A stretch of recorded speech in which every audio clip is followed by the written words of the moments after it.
Olá pessoal, boa noite. Vamos fazer mais um vídeo agora, mostrando a ferramenta, um pouco mais sobre a ferramenta e dando a introdução à linguagem C. Aqui eu vou abrir um programa que eu já fiz especialmente para essa aula. Vamos lá, relembrando em como abrir um arquivo na ferramenta Dev C++. Arquivo, abrir projeto ou arquivo. Aqui eu vou selecionar qual a pasta onde está o meu programa, no caso leitura e escrita. Está aqui, leitura escrita.c. Esse é o arquivo, com extensão .c. Abrir. Esse é o programa introdutório, né, seguindo aquele conteúdo anterior que é do Olá Mundo. Nosso primeiro programa agora vai ter como objetivo ler o ano em que que o usuário quiser digitar e em seguida o salário dela. Posteriormente mostrar na tela qual que é o ano e o salário que ela acabou de digitar. Nessa primeira linha é o que a gente chama de comentário. O que é um comentário? Ela só aparece para o programador. O compilador pula essa linha na hora de compilar o código. Então, o comentário ele tem o barra barra. Você vê que ele fica numa cor diferente. Aqui para mim ele está com azul. Essa linha é o include. O que é um include? É uma biblioteca onde a gente adiciona bibliotecas que outros usuários já fizeram. Isso daqui já é padrão da linguagem C, studio.h. Por que nós estamos incluindo ela? Porque nós vamos fazer leitura do teclado. Leitura e escrita, obrigatoriamente a gente tem que incluir essa biblioteca stdio.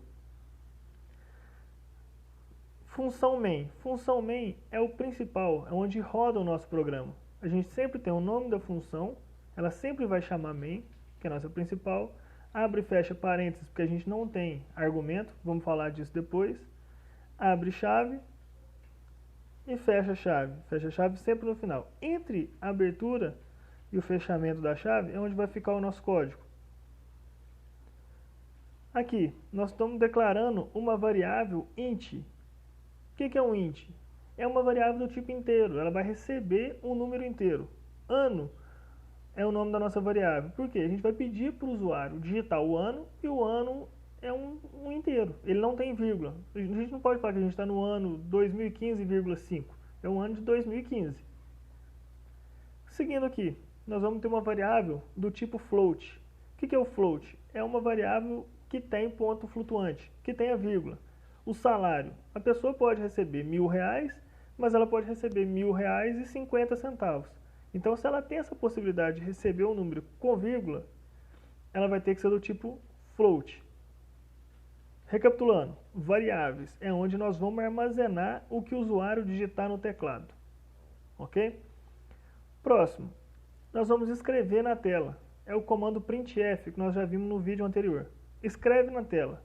O que é isso? Vai aparecer isso daqui para o usuário. Digite o ano atual.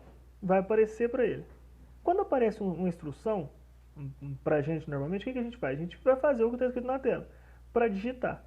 Só que se a gente só coloca isso daqui, igual o Olá Mundo, por exemplo, que a gente viu na aula passada, no vídeo passado, o cursor não pisca. Ou seja, o cursor tem que piscar para o usuário entrar com o dado.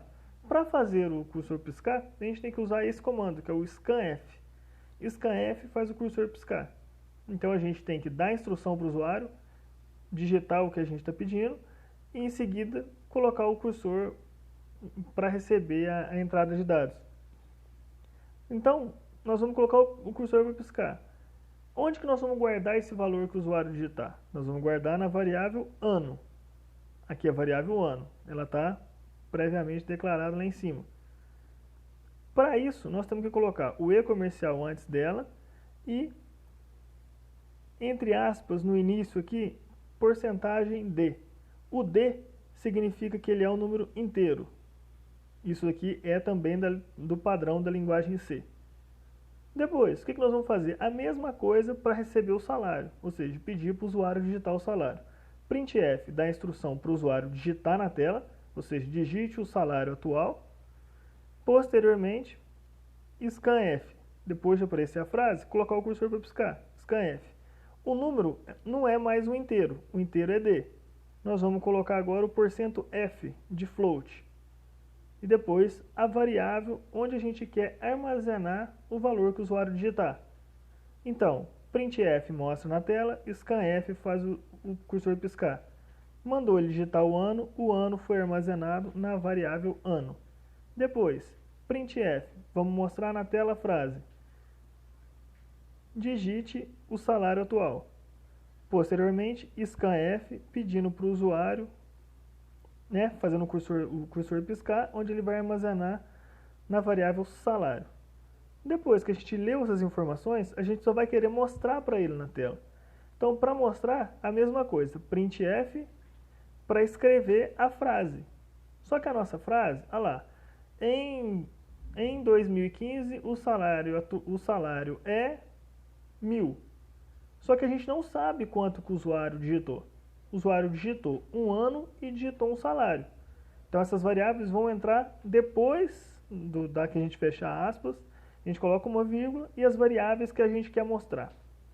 No local onde é a variável ano, a gente coloca o %d, que foi o que a gente usou para poder ler ele.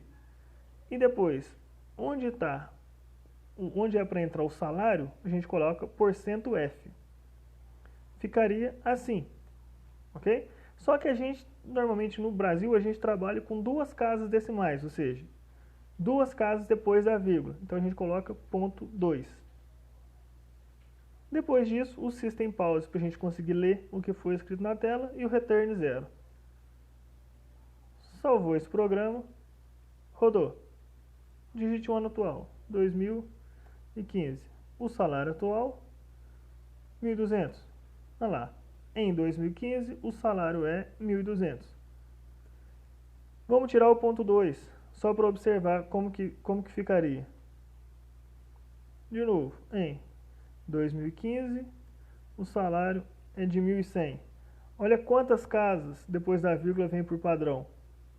Então, portanto, toda vez que a gente for mexer com moeda, com dinheiro, colocar sempre o .2.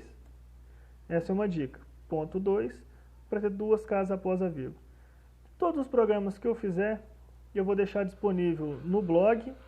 Vou deixar disponível no blog o link para poder vocês fazerem download desse material depois.